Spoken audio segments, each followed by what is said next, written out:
Welcome to Hydraulic Press channel. Hi. I'm Lauri. I'm Hanna. And I just realized that we might have been crushing with the wrong tool for the last 10 years. Huh? Yeah?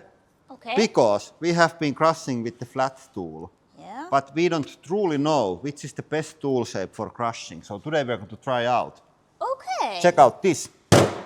This is like ball shaped. Yeah. As good ball surface that I can do with the manual lathe. And with the ball, I think this might be best. Yeah. Because there's going to be more pressure on the middle. So for example, aluminium block, it's going to be like crushed really hard on one point, but then the taper off is going to add pressure to larger area. So we can explode harder things and make them explode harder with this shape. Okay. We'll see. We'll see. Has the all 10 years been for vain? Yeah, pointless. We have to start from beginning if this is better. Oh no.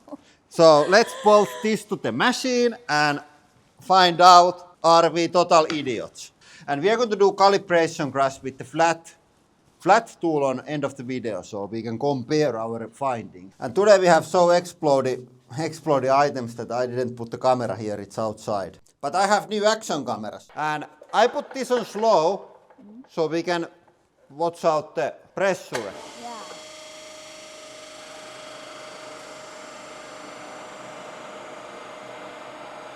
Oh. They go so. Okay, that wasn't super exploded, Yeah. but I could see that my theory is working. It's like exploding from the middle and adding drama from the side. Let's use 1 or 2 pokes. Check. Ooh. Really good smell. Yeah.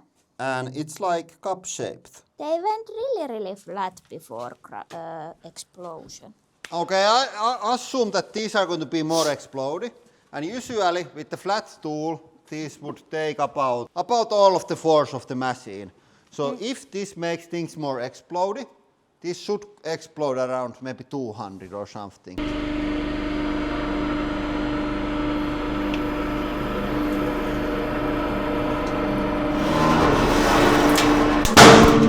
Oh no, our cameras. I saw 183, so I think this is going to work. Still recording. You still record. I say that this clearly works. Clearly works. Yeah, it's a bit different than with the straight head. Okay, let's do the plastic. Is this going to be terribly exploding? I assume that this is going to be really exploded. But that really worked. It was 183 tons or something like that. So much easier than normal poke explosion. And I didn't see any difference on like how bad was the explosion. No.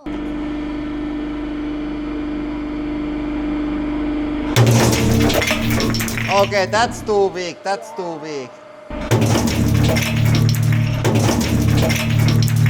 This is going to be a challenge. Okay. This is also terrible. Uh-huh. If it goes, it truly goes. Terrible looking. Let's try with more speed. No. Okay, new shape. We did that. Should we do this next? Yeah, I'm going to make this come true. New shape. This is bit of like extreme version of the previous one. Now it's not like round shape, it's like pyramid shape, like cone, really shallow cone. Yeah. So there's going to be really high pressure point in the middle where the explosion can start. Only thing that I'm worried that it's too easy to explode now and the explosion isn't like as good as it should be. 3 threes.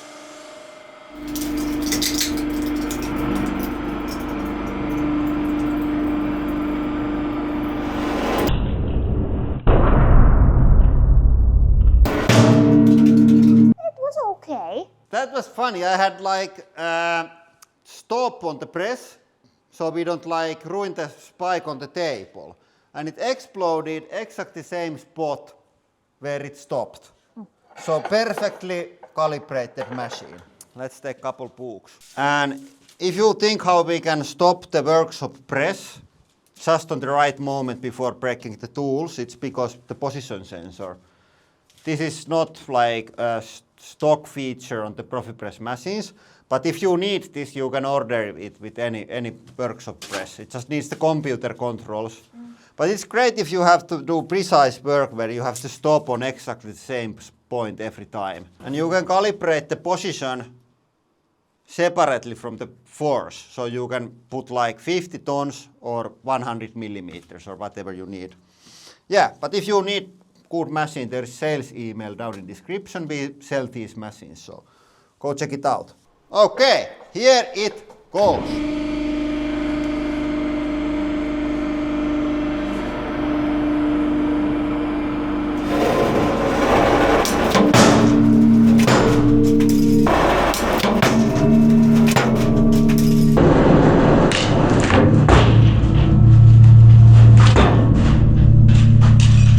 I was right. I saw like 135 tons around the time when it exploded.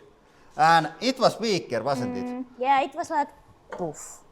Yeah, but it was different. There was like big chunks of the books flying around, not just paper mist.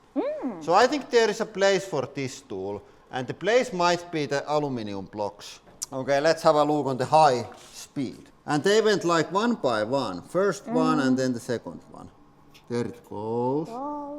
Yeah, it's half of the both of the books. Yeah, but it's really different than the with the shallow one, and I assume even more different than with the like normal one. And the tool is still in great shape. I think it's now going to explode. What do you think? The books were so easy. Books were so easy. Yeah, this has to go. This is going to be also one of the most dangerous explosions ever. There is really large chunks of metal flying. So don't try this at home. Yeah, let's pray for the pop.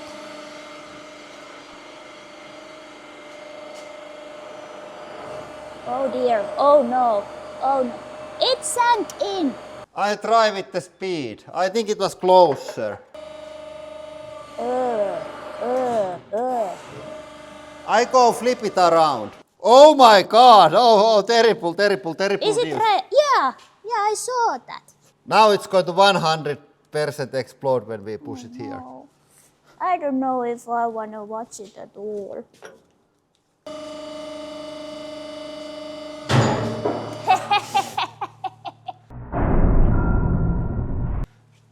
Yeah, it was already too weak at that point. But I think so far we have already learned a lot. The tool shape affects the explosion. And I think I'm going to make a couple of these on our stock. So the next time when something doesn't explode, we can choose the spike or the ball. And we could make like even more ballness. Yeah, let's make more balls. We should actually have CNC lathe so we could make all the nice shapes of the tool. Okay, but this is excellent. Also the previous one was excellent. And now I want to try something weird. I'm going to make the next shape from my book. The rings. You are going to be surprised. I can't describe it. Ooh!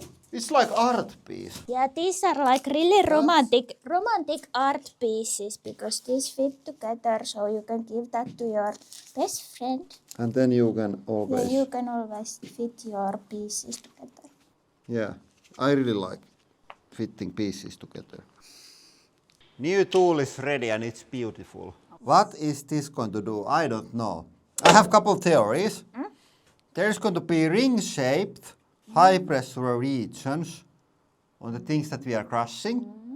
So like less surface area than on like normal tool. So better explosion maybe. Yeah, if it has room to explode. Yeah, because the next thing is the fact that this is going to go in and hold the material under the press.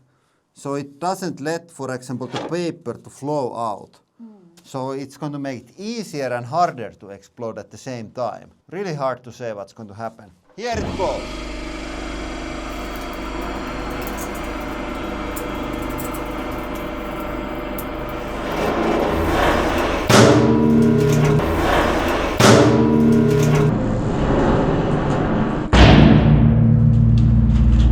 I think way less flew out. Yeah. Let's go have a look. Did we make the rings? Ooh! Wow! This is nice. Piece. Awesome. Hey, toilet paper with this. I think now we need close to full force to make it explode.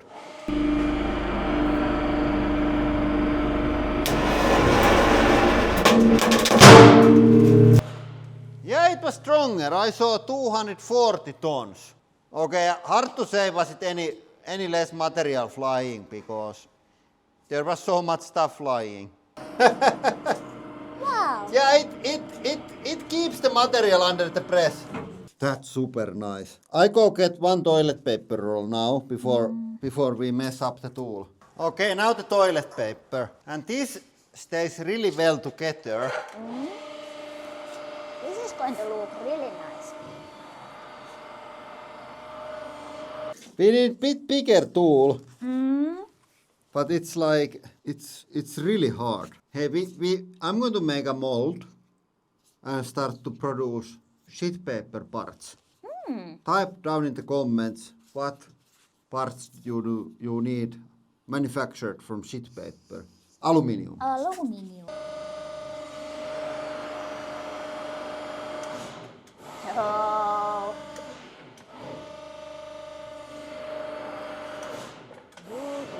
I think we have to spin that also. I have done it for every tool. Yeah, not even close. And here is as an like reference piece. Normal tool with the wood and normal with the paper. Which was your favorite? I think the last one, even though nothing like really exploded well, but I like the shape that it made to the things.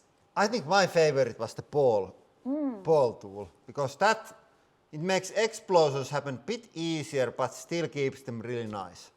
Yeah, but this is definitely start of something new. I think we don't have to do everything again that we have done in the past 10 years, but we are going to continue the research to reach the absolute peak of hydraulic pressing. Yeah, but that is all for today Thank you for watching. and have a nice day.